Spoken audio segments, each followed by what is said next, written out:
And we are live. Welcome everyone, this is your host Abraham El Jaguar. In a few moments I will do a sound check. First of all, this channel is proudly partnered with the What the Funk shop. Please check out their store for all sorts of products. They have dice, miniatures, Game Master screens, home decorations, and many other things. You will find the link in the description and in the pinned comment, and make sure that you use my code for a special discount. A moment please while I do the sound check.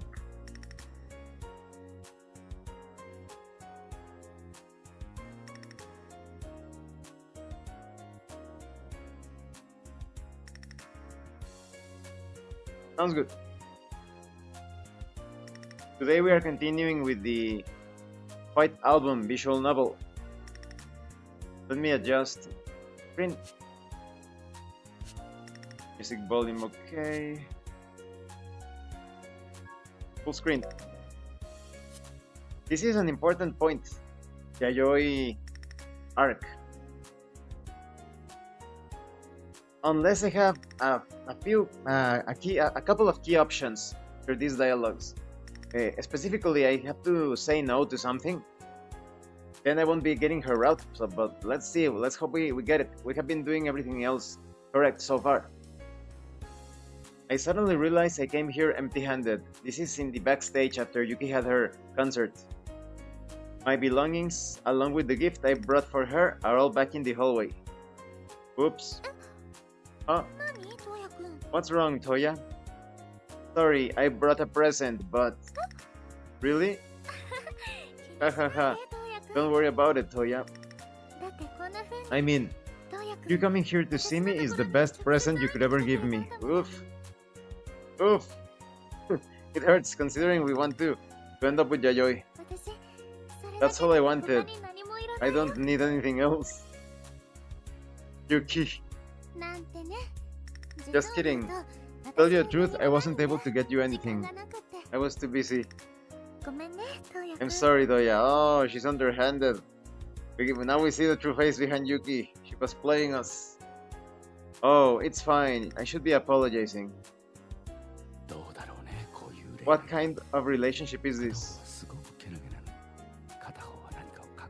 Where one side leads an admirable life, while the other is keeping secrets. But both of them are keeping secrets. I'm surprised this is the first time AG. They made a mistake. Here it's saying as if AG is saying that. I thought it was Toya. Wait a minute, it's Toya because the other one is AG Ogata. So AG is actually they are showing us the thoughts of AG.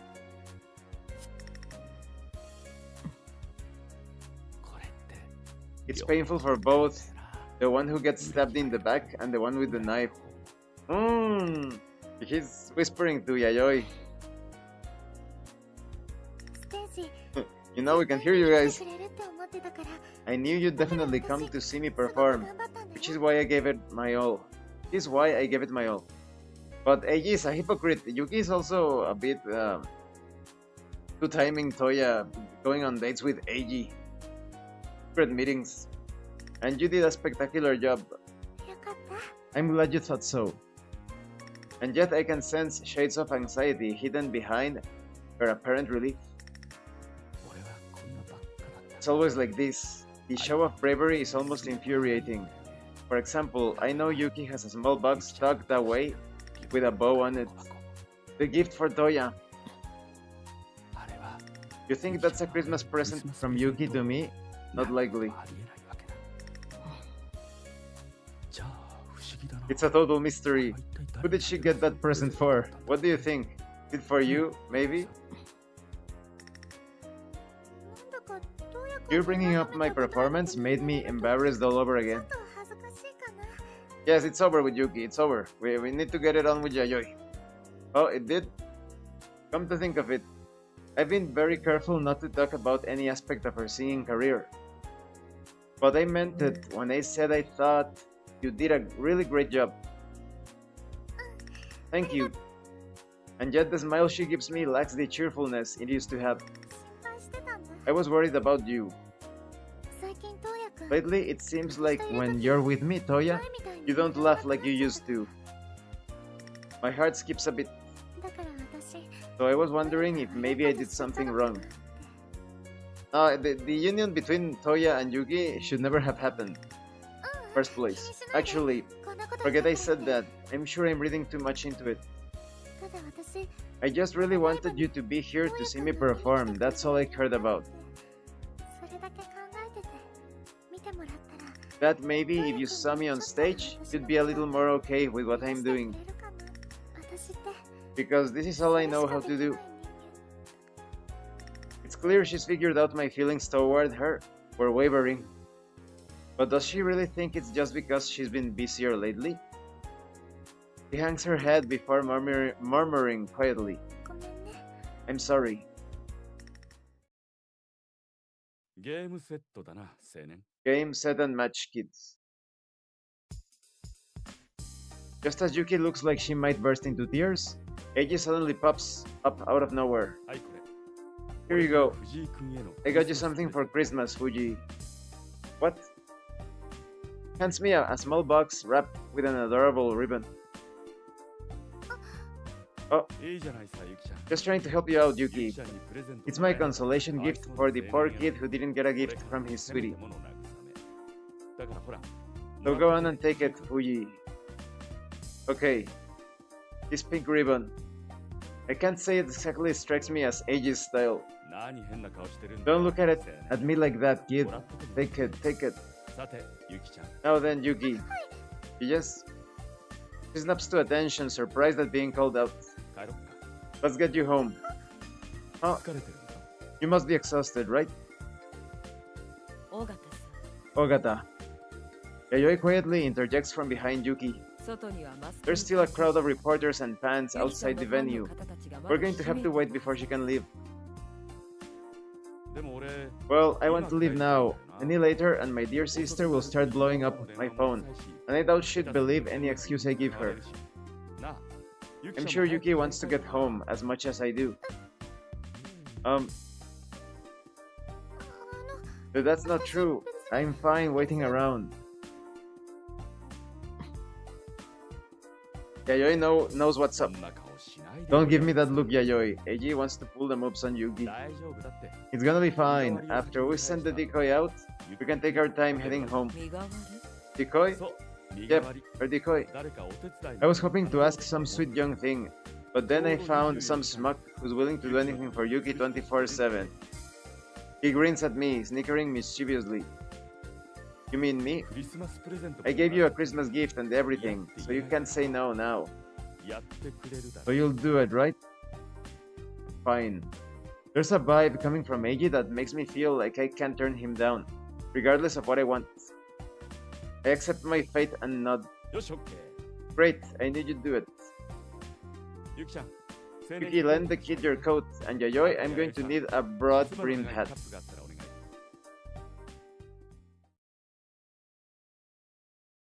But Toya, okay, Yayoi, you're in charge of our young fellow here and the guys outside. I'll escort Yuki home. He's going to do things with Yuki. But when it comes to Yayoi and Toya is too huge. His frame is too big to disguise himself as Yuki, so this plan is a bit ridiculous. It's just an excuse for Eiji to get it done with Yuki. What? Don't just look at me like that. It'll be fine. I promise you'll get home safe and sound. Yeah, I bet. My sister is pretty strict about my comings and goings, as I'm sure you're well aware. I am. I put on Yuki's jacket and hat, follow Yayoi into the hallway. Toya. Yuki calls my name through the crack in the open door. What's wrong?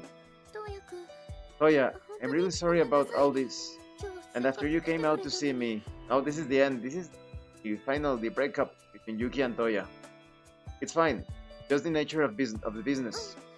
I guess. Despite her nod of thanks, I get the feeling she wants to say something else. What's wrong, Yuki? I press her slightly, and she glances up at me briefly, before simply hanging her head silently. Hey, Toya, Be honest with me. Okay. Was there anyone you liked before we started dating, Toya? No, before they started, no. Huh? A girl I liked before Yuki? No. So this is the no answer.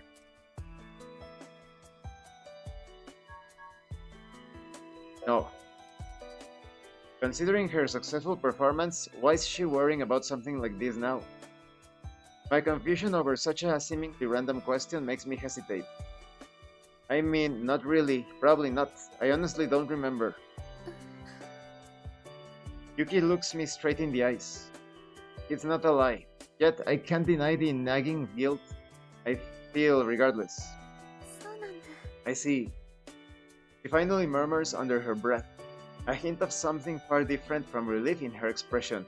This section of the game, they use murmur so much. I'm kind of surprised though.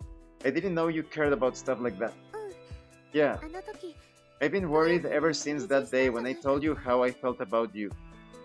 She still believes the only reason we're dating is that she forced me into it by confessing her feelings. I'm sorry for being weird. I know you don't like being asked these kinds of questions. I'm only thinking about myself. I'm the one who abandoned you, and yet whenever I feel the slightest bit lonely, I run to you for reassurance. It's really okay, Yuki. The only thing I can do is cut her off. Though I'm sure there'd be far better ways to comfort her if we were actually partners. No matter where I look, I can't find a solid foothold leading to her heart. How did we end up like this? It wasn't going to work out. My paralyzed brain can't figure out how to untangle the mess we're in. Because of the different lifestyles, they are just too different. Toya, and that's still not a guarantee. For example, the parents of Edgar Allan Poe, the father, they were both performers, theatrical stage performers, and the father became so jealous of the success that Edgar's mother was having, he left them both. That's a scumbag, right? But he left them just because the mother was more successful than him. So yeah, I love you. Oof. And with that, she slips back behind the door. Well, love like friends, but let's consider that because this is over. This is over between Yuki and Toya. Let's go. She proceeds to walk past me as I stand there with my head bowed, my body trembling. Her movements seem robotic in a sense, and uncompromisingly resolute. I hurry after her, trying to keep my head down as much as possible. As I follow Yayoi into the parking lot, I notice my breath hanging in white clouds in the air. Hurry and get in. She gestures me toward that all-too-familiar passenger side door, her black BMW. The metal is unbearably cold, to the point where it feels like it's slicing my hand open. I slide inside the car, which is filled with the same emotionless atmosphere as always. I suddenly notice a few shadowy figures out of the corner of my eye. They must be Yuki's fans, waiting for her to come out. Don't come any closer. I think to myself as Yayoi soundlessly slips into the driver's seat. Let's get out of here. Try and slouch down a bit. She says, forcefully pushing my head down with her hand. Oh no. I forgot about our height difference, of course. I follow her suggestion, slumping down in my seat while bowing my head forward. I can barely feel the warmth from Yayoi's hand through the fabric of the hat. Try not to let them see your face. I can see through the tinted windows that a small crowd has already gathered around the car. Here we go. With a dry, mechanical sound, we take off, the car racing forward. I barely glimpse the surprised faces of those standing closest to the car as we drive by. I peek behind us to see the group of fans still standing under the harsh fluorescence of the parking lot, jumping up and down and waving enthusiastically. A couple of them try running after the car, but Yayoi sustained speed makes it impossible for any human to keep up on foot. It seems like Operation Yuki was a success. She makes no move to slow down her black car until we reach the next traffic light.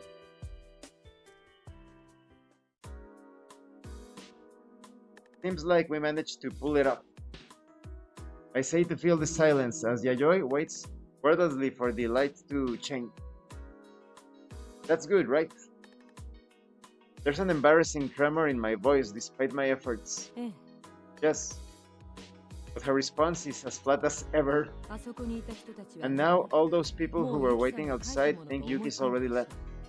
So we can take our time going home now. She wants to take their time, huh? Sounds good to me.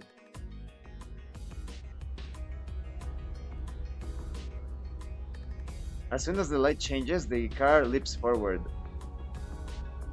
Let's save the game because this is the correct route. The lights of the city filtered through the tinted windows move across Yayoi's face like tattoos. I remove the hat, finally freeing myself from the claustrophobic view of the world I've been trapped in. Yuki-san. You think... She begins like she's confiding in me within his sealed room. Do you think Yuki was happy? No. What exactly is she asking here? Huh? Well, I answer vaguely. But she goes quiet again. It feels like the silence says more than any words could. He only said, oh, well, you let us see each other, but didn't really give us much time to actually talk, so I'm not sure how you thought that would make her happy. She glances at me after my despondent answer. You're the one who doesn't understand. Her tone is so dry that I don't get the impression, filling me up. Yuki can't allow herself to fall for some made-up love story. Does that make sense? Sure. I answer somewhat glumly. I can't help but feel bad for her, though. She snorts derisively. You clearly don't understand the human heart. You do not understand the heart either, Yayoi. She says without looking in my direction. Honestly, you're the last person I'd expect to hear that from. She seems puzzled by my words. You are aware of Yuki's insecurities and how lonely and depressed she is, correct? The strengths and weaknesses of her sentimentality. So with that in mind, why are you trying to break her heart? I can't answer that. The questions we can't answer are the hardest to hear. She's going to compete in the music festival. I look at Yayoi in surprise. The music festival. It's a once-a-year event showcasing popular musicians and sponsored by TV stations, major record labels, music stores, and so on. The most popular idols over the past years here are entered into the contest via a competitive selection process where they perform against each other in front of a panel of judges. There's a first place trophy, an excellent award, and an honorable mention, but the star who ranks first is awarded a record deal from the sponsoring production company. In other words, the best musician of the year gets to put out a record album, a white album. Along with the accompanying honor the title holds. Only those up-and-coming idols with the most promising features are selected to participate. I put on my socks because I just came from street and I took off my socks to freshen up a bit, but now it's getting a bit cold. It's rare to see the same artist participate over consecutive years, as it's difficult to maintain that level of success and continual growth necessary. Even then, just being an amateur isn't enough to guarantee a spot in the festival. Moment please. Get in their sock. Get in their sock. There we go. Finally. Only the best and brightest are granted a spot on stage. And out of those promising youngsters, one special individual will rise to the top to be crowned the best of the best. Whether Yuki can win such an esteemed prize remains to be seen. But even aside from that, Her being included at all is proof of her rising stardom.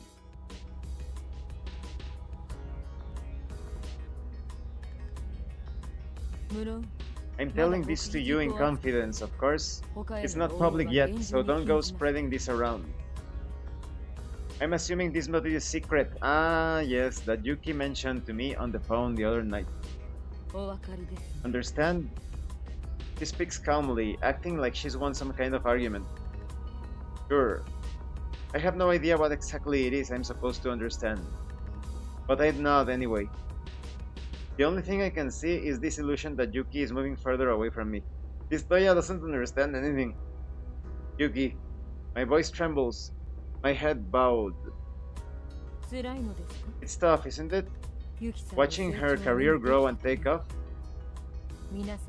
It's tough for everyone. You're not the only one who cares about her. Huh? What's that supposed to mean? Isn't it obvious?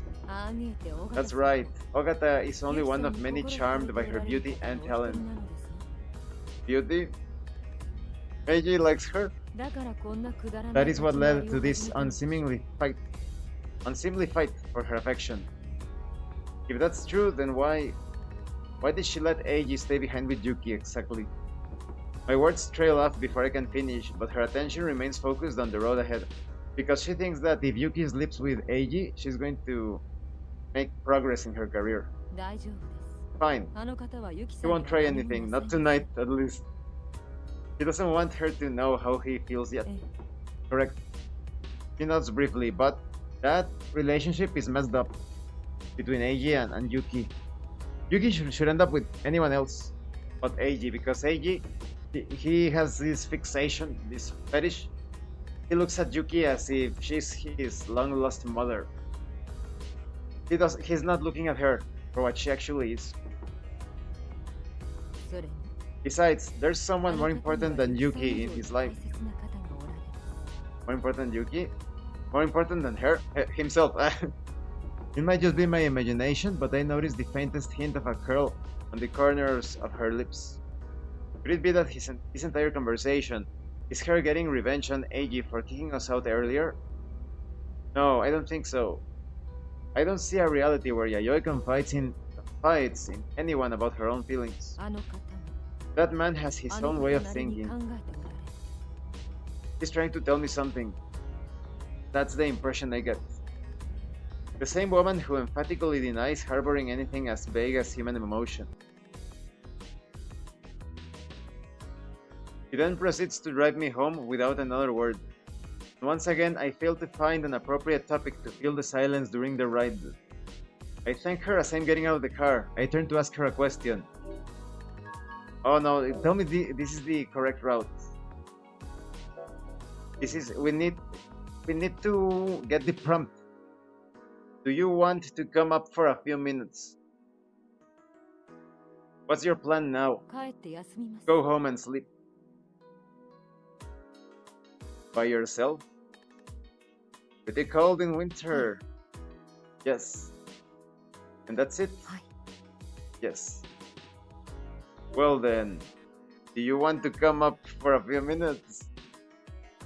Hint hint. Wink wink. Do you want to come up for a few minutes? I smile at her, surprised at myself for asking to begin with. You mean up to your apartment? No, into the clouds. But then again, that's a metaphorical way of putting it, right? It's just that the thought of spending a night as cold as this one alone is too painful. Maybe someone like Yayoi never feels lonely, no matter what kind of night it is. She looks at me, somewhat puzzled. As long as I'm not intruding. In no way, shape, or form will your company bother me. I'm just feeling kind of sad. In response, she carefully pulls the car into a nearby parking space.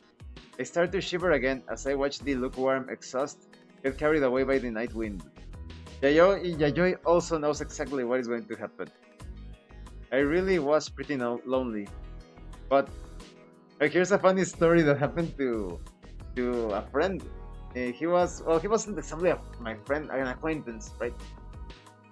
But he, do you remember from the previous play, the previous live stream, where I mentioned that this woman leaned into me, like, and she said, she whispered in my ear something, right? But it would have never worked out between us anyway. But that same woman, this guy, let's call him Glasses. Glasses said that one time he drove her to her house. He stepped out of the car. He gave her a ride, and it was pretty late.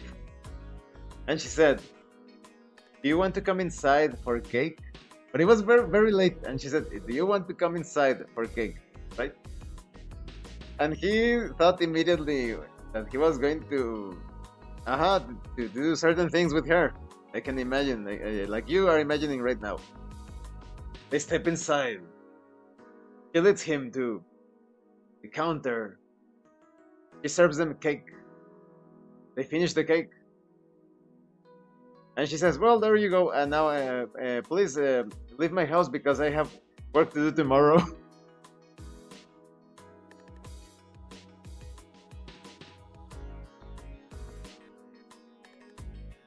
You know what I think? I think she was a bit sadistic. Perhaps it was a bit of a blessing that I was so naive back then, and I rejected her offer. But there are women. I would say perhaps even men, right? But I've seen it more in the case of women. There are, because men are usually more, how you say, turned on all the time. As guys, we're always thinking about that, about it. But with women, some women require like get the mood going, right? I think that's how she got turned on when she like invited others, hinted at things, and then turned them down. Maybe she was going to do the same thing to me. Who knows? I really was pretty lonely, but Yayoi finally walks over to me. She doesn't look cold at all. It won't be anything special, but I hope it's comfortable enough. Hi. Of course. She nods without any of the formulaic greetings for entering someone else's home. It puts me somewhat at ease. That hi of hers sounded a bit more gentle, just as I'm about to usher her inside. Oh, it's snowing. Oh, quite album, quite. It's snowing. Tiny powdery flakes of snow drift down around us. I guess the painfully bitter wind from a moment ago set the stage for this romantic evening. I can't believe such a magical performance is happening on a Christmas Eve I can't share with Yuki, and curiously enough, as many of you know, Yuki means snow in Japanese. Slightly depressed by this almost cruel twist of fate, I turn to Yayoi, chuckling sadly. She's staring up at the jet-black night sky, an unusual joyful smile on her lips. I find myself doing the same a moment later. I have no idea where in the darkness they are born from, but I'm enveloped in countless snowflakes, feeling like I'm floating through the sky. I lose any sense of up or down. Feeling oddly depressed, I seek out Yayoi. She has a distant look in her eyes, seemingly on the verge of melting into the darkness. "You seem to be enjoying this," I say, and she suddenly turns to me like she had forgotten I was still there. I am.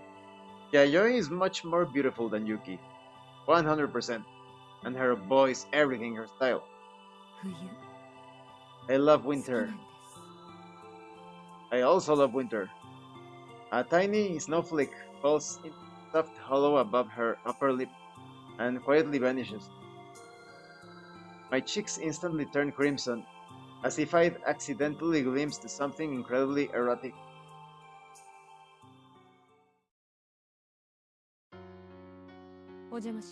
Thanks for inviting me in. Oh, she's super close. After we step inside my apartment, I turn the heat on to full blast. And we need to sleep with her.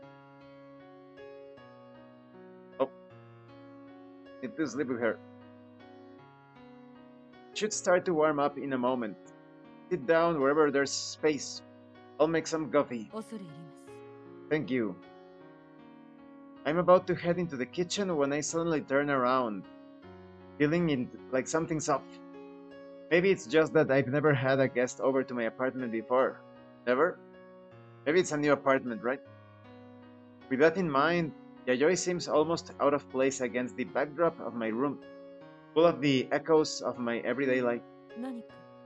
Something wrong? No. Oh, she's super gentle. That coldness, that stiffness to her usual voice, her tone, just melted away. I place the coffee pot and 2 cups on a tray and carry it out. She has always come off to me as unbelievably terrifying, but here in my room, she just looks like a misplaced doll. A doll.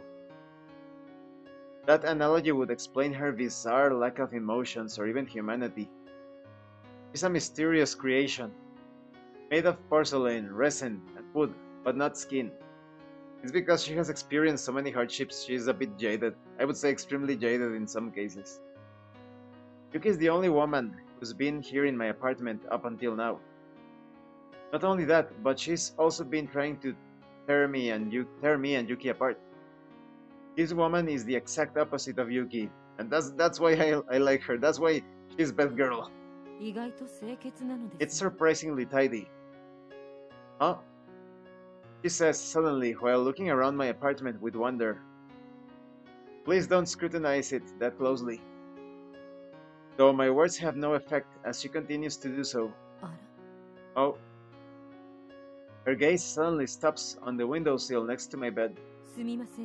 I'm sorry to bother you, but do you mind if I get a closer look? She points to a framed photo on the windowsill.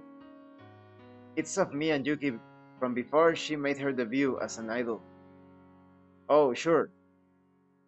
I hand it to her, and she immediately looks at it with rapt attention. You seem close. If only someone wasn't working hard to keep us apart.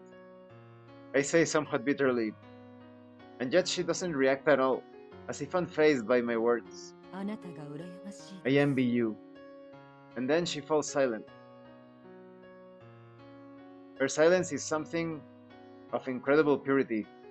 Well, Yayoi, maybe we could get closer too. A cleanliness that comes with the eventuality of death, at which point the concept of good or bad fades away. Before I can say anything, she suddenly looks up to me. I'm sorry you couldn't spend the night with her, she says without a hint of hesitation. Who exactly do you think is to blame for that? Are you upset? Yes, I am. Of course, and Yayoi, you will have to pay. Pay with your body.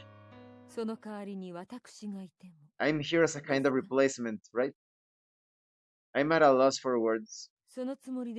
That's why you invited me to spend some time with you, correct? No, that's not it at all. I frantically wave off her assumption. I have absolutely no romantic feelings for Yayoi. Oof, why not?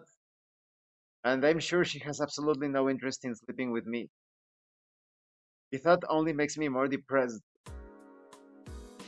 I told you before, I'm willing to do whatever you want. Oof. Right, I remember. She observes me with a puzzled look on her face, as if I'm some rare specimen. I'm just left feeling increasingly confused. Catching feelings for someone is usually fairly basic and straightforward. Oh, right. But here's the thing that a lot of women don't understand about sleeping with guys. When it comes to us, we want to sleep with beautiful women. But once we sleep with those beautiful women, biology kicks in. And you suddenly don't feel that pull, that strong of a pull. If you're not completely in love, absolutely in love with the woman you have just slept with, you're going to feel that you need to search for another woman. And this is the opposite in the case of women. Women don't feel that strong of an urge to sleep around with just anybody, with just any guy. Unless you are really messed up, it's not the case. If your biological clock as a woman, if your biorhythms are working correctly without the alteration of certain chemicals, you are not that eager to sleep around. But when you actually get to sleep with a guy, biology kicks in once again, and the woman feels completely attached to the person she slept with, no matter who that guy is. That's why certain violent actions that I cannot mention in YouTube, certain violent actions, are so traumatizing for women, because they think, I feel that urge, that draw of becoming attached after I experienced that. So in the case of Yayoi, once she sleeps with Toya, once they do the thing, she's going to feel so attached to Toya. It is impossible to fight it. It is biology. That is, you can resist it, you can fight it, but it is impossible to erase it. The simplest things create the most intricate puzzles, as they say. That's the meme part, right? Like when they say that a guy disappears after a one night stand, and the woman, you said you were just going for milk, you said you were just going for orange juice, you said you were just going for a cigarette, and they take off and they never return. Because of the biology, if there is no love, it must be hard being all alone. If there is no love, the guy and the girl are probably going to split up on the part of the guy, because that's our biology as men. We need to love the woman, otherwise after we sleep with her, it's over. Unless sex is really good, but still. She cradles my face between her hands. Her eyes once again seem distracted. Her hands are neither cold nor warm. I feel her pointer finger gently trace my skin from my cheekbone to my ear, where her nail slides gently inside. Whoa, that's weird. That's weird. Did the finger getting in the finger in the ear? Brrr. A shudder races up my spine. She seems to enjoy teasing my ear with her finger. That's very weird, though her expression remains emotionlessly blank. Now, who are the people that enjoy that sort of play? I think it's Aries and Gemini. I think so. You must be so lonely. Wow. I catch the faint whiff of her scent as she brings her face close to mine. I kiss her back, my body pressed against hers. It's really okay. Really okay, you don't have to hold back. I know how hard it can be to feel so alone. Wow. I hope the little kids and YouTube, they don't get offended by this, the kidults. Yayoi, what should I do? Live with her. We're already at this point. Yayoi, I'm sorry. Not even knowing exactly what I'm saying, I hug her tightly, almost clinging to her.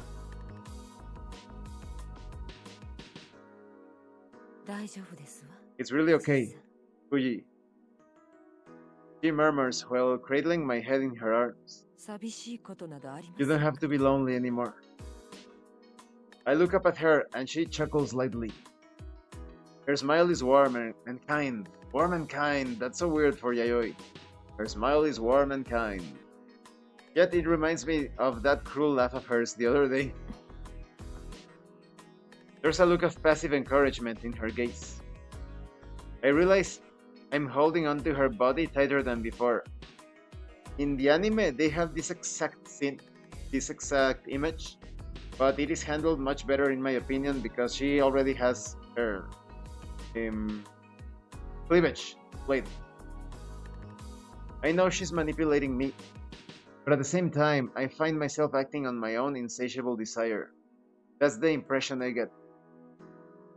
I wonder, is this what an out-of-body experience feels like? Well, when you are doing the thing, right? I don't know. I would say in my case, in the case of a few others that I have mentioned this too, we agree that you do feel like you're going out of your body, at least as a guy. The guys that I have talked to, when you reach the moment, it does feel like you're getting pulled. Your spirit. She continues, looking back at me wordlessly. You want me, right? You're lonely, aren't you? That's what those eyes of hers seem to say. I fall into her body almost like I'm being pulled in. You see? As always, she's neither warm nor cold, only adoringly pure and beautiful.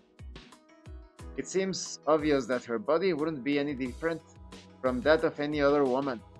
Yet that fact leaves me feeling strangely relieved.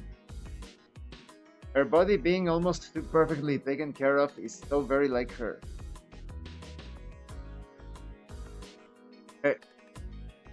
She chuckles softly before kissing me again. Her lips just barely brush mine, and yet it leaves me feeling painfully on edge. The world spinning around me.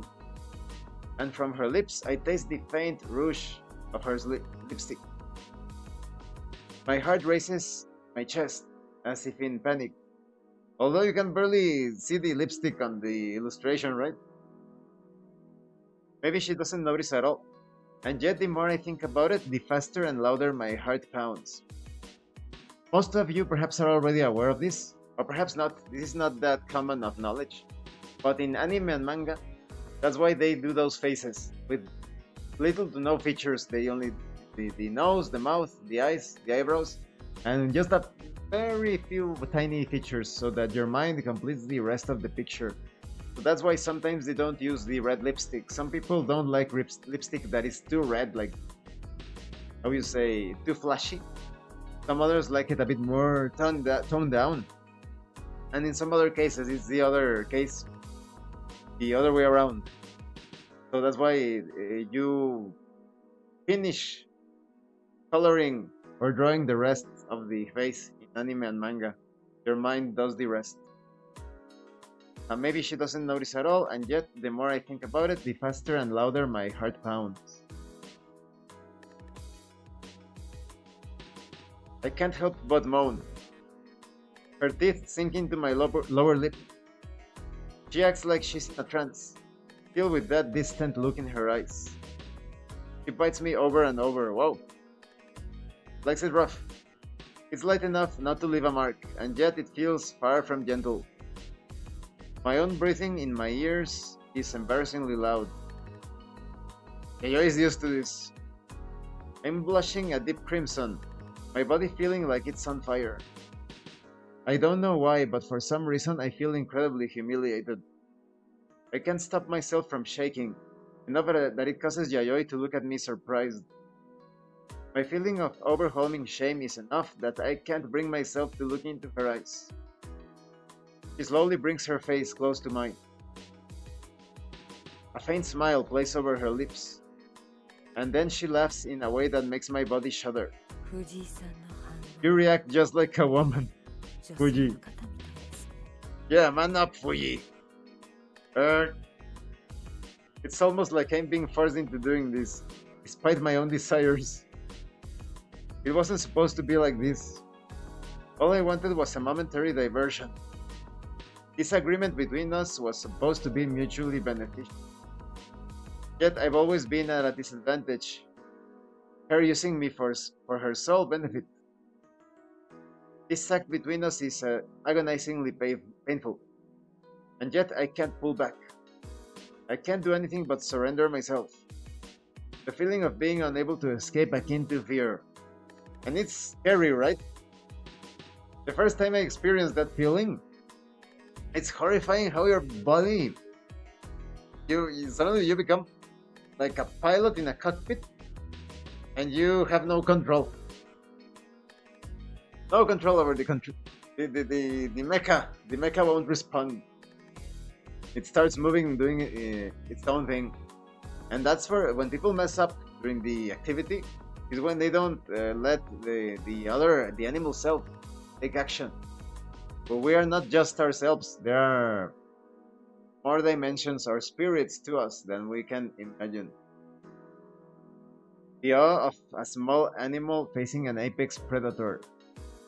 Like I'm a kid again, unable to talk back to my older sister.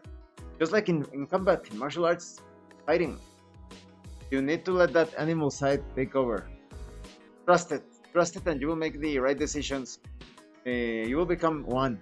As the animal self takes over, and in some instances, you will make the right choice during the battle or during other activities.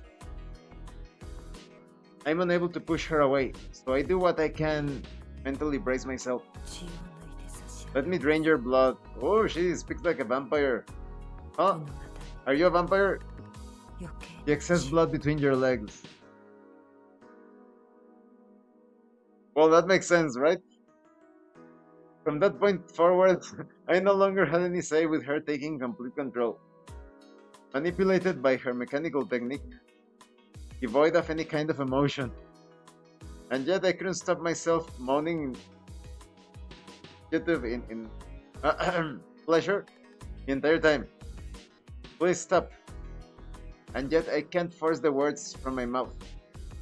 He forces he forces her lips against mine, sucking up my painful gasps. Fuji is definitely like a she's the girl in the situation. I feel almost YouTube censored in a way, in a sense. And yet I can't deny the irrational pleasure. It controls my mind. As further proof, I find myself clinging to her body without being fully aware I'm doing so. Finally lets me go. I have no idea how I'll ever be able to look her in the face again. For a guy who was seemingly devoted to his girlfriend to get off on being dominated and toyed with. Meanwhile, Yayoi only used me to scratch and itch and has no feelings for me whatsoever. This should have been a fair deal, and yet I seem to have ended up with the short end of the stick. But here, Toya is mistaken. In the anime, it is clear that Yayoi has feelings for Toya. The way that she moves her hands in the anime, they don't show it completely, but they show part of the act. And the way that she's clinging to him, especially when he mentions Yuki, you can see her passion. When Toya mentions Yuki, she almost digs into his back as if she wanted Toya to have that affection towards Yayoi instead. I feel an altogether different sensation on my face. Surprised, I look up to see Yayoi wiping up the drool from the corners of my lips with a piece of tissue. Noticing my attention on her, she simply looks back wordlessly.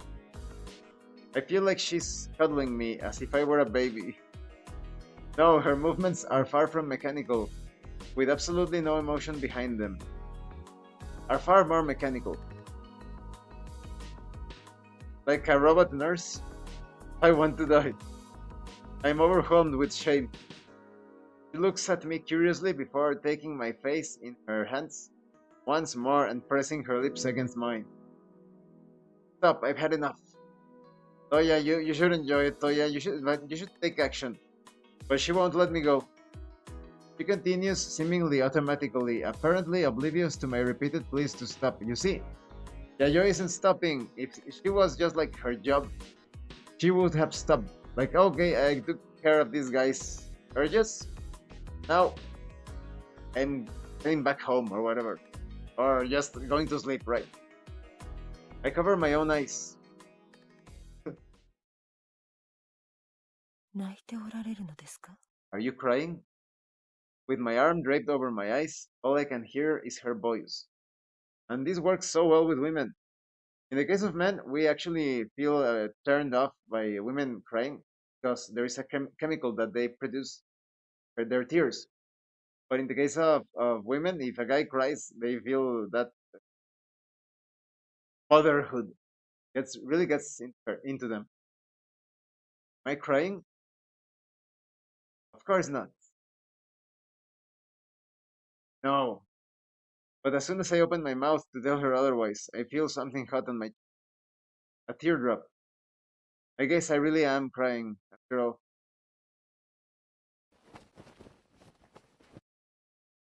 Silently get dressed without exchanging a single word. Oh, weren't they going to sleep together because of the cold? Are you unhappy? Look, she's affectionate. Listen to that sound. Yayoi has feelings. Suddenly asks while peering into my face, her voice unsteady and awkward. I turn away, not wanting her to see how I feel.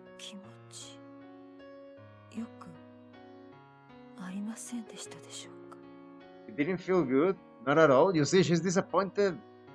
She wanted to express some sort of tenderness. Wondering why she's asking me this, I merely shake my head. So then why? But before she can finish, she stops herself. Instead, she pulls me against her, wrapping me in an embrace. I can barely make out the sound of her heart beating. Feels so natural for some reason. I can't feel her body heat at all, and yet the simple pressure of her breasts pressed against me is incredibly calming. Why am I crying? That's what she was about to ask me. There's nothing I can do about it, and I have no idea why it's happening. I don't want to mar her skin with even a single teardrop after the filthy act that just occurred. I have no idea why I feel this way, but I do. She quietly kisses the top of my head as I stand there with my face buried between her breasts. It's a motherly gesture, though she feels quite the opposite in that moment. Yayoi. I slowly look up at her. Yes. Do you love me? No. But you see, Yayoi is saying no because she has that trauma. I don't know if she's going to confess it here, later in this story, in this visual novel. But in the anime, she tells, I don't remember which character, either Toya or someone else, that every person that she has expressed affection towards to has left her. So when Yayoi tells you that she doesn't love you, that's her way of trying to subconsciously keep you in her life. I see. I expected as much. This is all part of the deal we've made. Yayoi, I decide to ask another question. Yes? Okay. Can I kiss you? No, don't ask. Just do it. Of course. This is also part of our deal. Better to do everything without any emotional attachment. As our lips press together, I try my best not to overthink our exchange. I close my eyes. Once more, I kiss her. There we go. Now you're manning up, Toya. We finally pull back from each other's bodies. She goes into the bathroom. It's not long after she disappears from view that I hear the shower water running, and I'm suddenly overcome by an unspeakable feeling of anxiety and loneliness. The type of anxiety that comes when you're at your lowest, overwhelmed by powerlessness. Now all I'm afraid of is silence. I fumble for the remote of the TV before turning it on, drowning out the sound of the shower.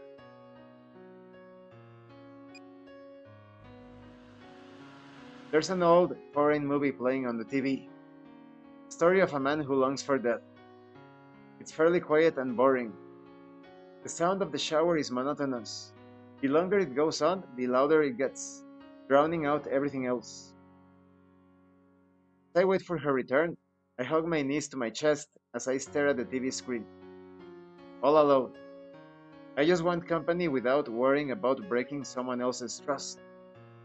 Having decided to unleave myself, the man on the screen, I'll unleave himself. The man on the screen visits his close friends, floating aimlessly like St. Elmo's fire.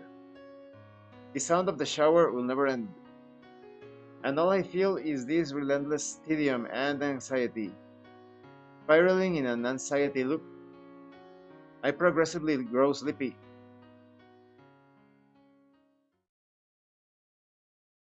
Next day, right? I wake up to the feeling of my cheek stuck to the floor. Oh, he fell to the floor. A dry white light dips underneath the curtain. My eyes turn to the TV that's still on. Just from the show, I can tell it's already afternoon.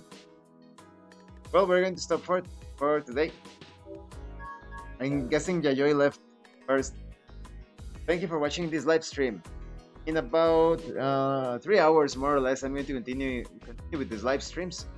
And thank you so much for watching this live stream, and thank you so much to those of you that are going the extra mile to support the channel. If anyone else wishes to further support the channel, consider joining as a member using the Super Thanks button. Like, subscribe, take a look at the information in the description, the pinned comment. This has been your host, Abraham L. Jaguar. And remember, level up in game and level up in life. Once again, thank you and see you later.